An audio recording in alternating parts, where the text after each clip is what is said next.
Question का third.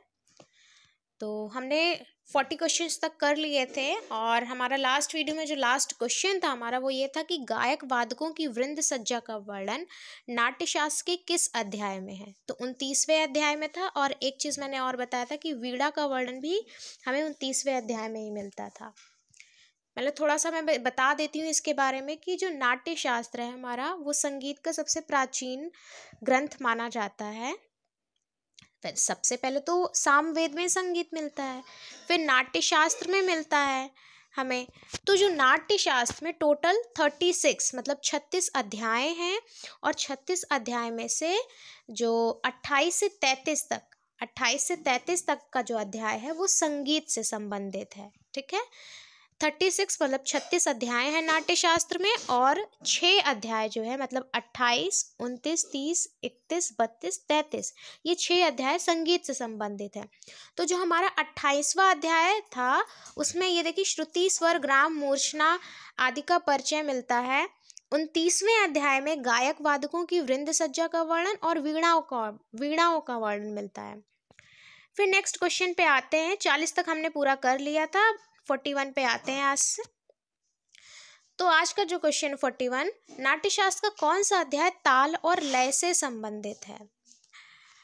31वां अध्याय नाट्यशास्त्र का कौन सा अध्याय ताल लय से संबंधित है।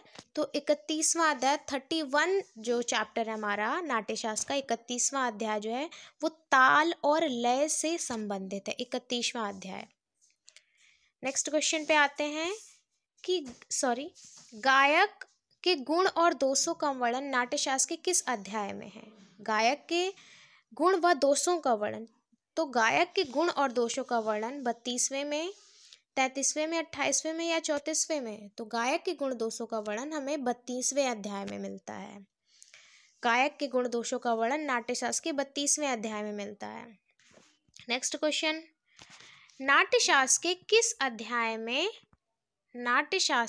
अध्याय में अवनद वाद्यों से संबंधित विवेचन किया गया है। तो जो अवनद वाद्यों से संबंधित चीज़ें हैं वो हमें नाट्यशास्त्र के 33वें अध्याय में मिलती हैं। कौन से अध्याय में? 33वें अध्याय में।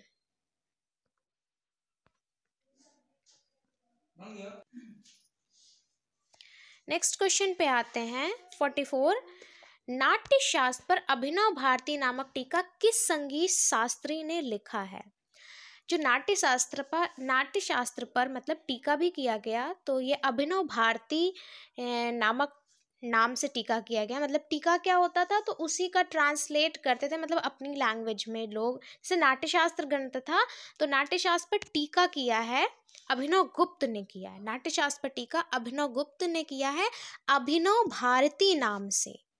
फिर से बोल रही हूँ, नाट्यशास्त्र पर टीका किया है अभिनव गुप्त ने अभिनव भारती नाम से। मतलब अभिनव गुप्त की जो पुस्तक है वो अभिनव भारती है। ठीक है, तो नाट्यशास्त्र पर अभिनव गुप्त ने टीका किया है अभिनव भारती नाम से।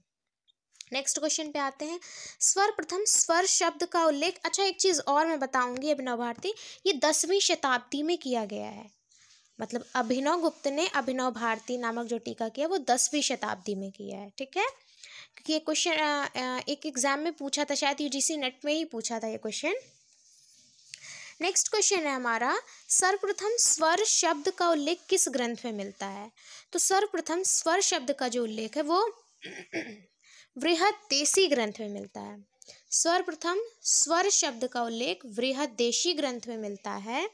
बृहददेशी किसकी है? मतंग मुनि की है। बृहददेशी जो है हमारा ग्रंथ वो मतंग मुनि की है। इसमें 6 से 8 अध्याय मिलते हैं और लगभग 6वीं से 8वीं शताब्दी का ग्रंथ भी माना जाता है बृहददेशी। 6 से 8 अध्याय मिलते हैं, मतंग मुनि कृत बृहददेशी ग्रंथ है। ठीक है, मैंने 3 चीज़ें बताई बृहददेशी के बारे में कि बृहददेशी मतंग मुनि का ग्रंथ है और बृहददेशी मतंग मुनि का ग्रंथ है और 6वीं से 8वीं शताब्दी में लिखा गया। इसमें 6 से 8 अध्याय भी मिलते हैं बृहददेशी में। और सर्वप्रथम स्वर का जो व्याकरणगत व्युत्पत्ति है, मतलब व्याकरण से जो वर्णन किया गया है व्याकरण के उससे स्वर शब्द का, तो वो सर्वप्रथम बृहददेशी में मिलता है। और सर्वप्रथम देसी रागों का वर्णन भी बृहदेशी में ही मिलता है। तो इतनी चीज़ें मैंने बताई बृहदेशी के बारे में आपको।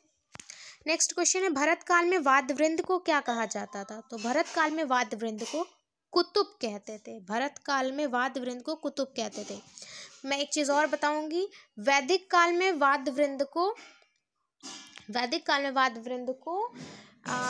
मुझे याद नहीं आ रहा इस टाइम, मुगल काल का मुझे याद है कि मुगल काल में वाद्य वृंद को हम लोग नौबत कहते थे। मुगल काल में वाद्य वृंद को नौबत कहते थे। हाँ, याद आया, वैदिक काल में वाद्य वृंद को हम लोग तूर्य कहते थे। मैंने 3 चीजें बताई।